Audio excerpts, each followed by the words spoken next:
টাকা হারিয়েছে, 5 শতাধিক নেতা কর্মীকে হত্যা করা হয়েছে। জামাত ইসলামীর কেন্দ্রীয় অফিস থেকে শুরু করে গোটা বাংলাদেশের প্রতিটি ওয়ার্ডের অফিস পর্যন্ত বন্ধ করে দেওয়া হয়েছে। জামাত ইসলামীর বিরুদ্ধে 20,000-এর অধিক মামলা দিয়ে লক্ষ লক্ষ নেতা কর্মীকে ঘর ছাড়া করা হয়েছে, বাড়ি ছাড়া করা হয়েছে, ব্যবসা ছাড়া করা হয়েছে, চাকরি ছাড়া করা হয়েছে। তাদেরকে জেলখানায় বছরের পর বছর নিপীড়িত হতে হয়েছে।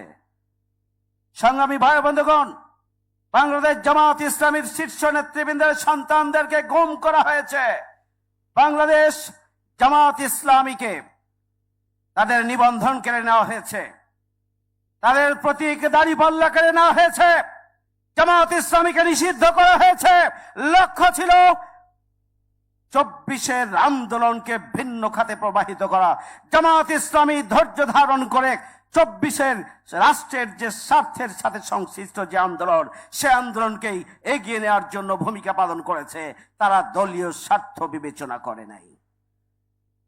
বাংলাদেশ জামাত ইসলামী একটি মজলুম দল হিসাবে আপনারা লক্ষ্য করেছেন, আমাদেরকে রাজপথে কথা বলতে দেওয়া হয়নি, মত প্রকাশ করতে দেওয়া হয়নি, সভা সমাবেশ করতে দেওয়া হয়নি। কিন্তু জামাত শিবিরের নেতা কর্মীরা আধিপত্যবাদীদের, ষড়যন্ত্রকারীদের বিরুদ্ধে, ফ্যাসিস্ট অপশক্তির বিরুদ্ধে জীবন দিয়ে এই বিগত 15.5 বছরের লড়াই সংগ্রাম অব্যাহত রেখেছে।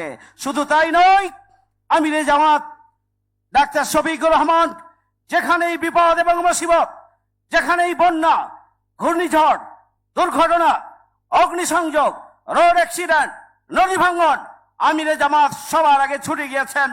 এত জুলুমের মধ্য দিয়েও সংগ্রামী ভাই বন্ধুগণ, আমিরে জামাত বাংলাদেশের এক প্রান্ত থেকে আরেক প্রান্ত পর্যন্ত বিপর্যস্ত ক্ষতিগ্রস্ত মানুষকে তারা সাহস জুগিয়েছেন, পাশে দাঁড়িয়েছেন এবং এক মানবিক কার্যক্রমের জন্য তিনি গোটা বাংলাদেশে ছড়িয়ে পড়েছেন।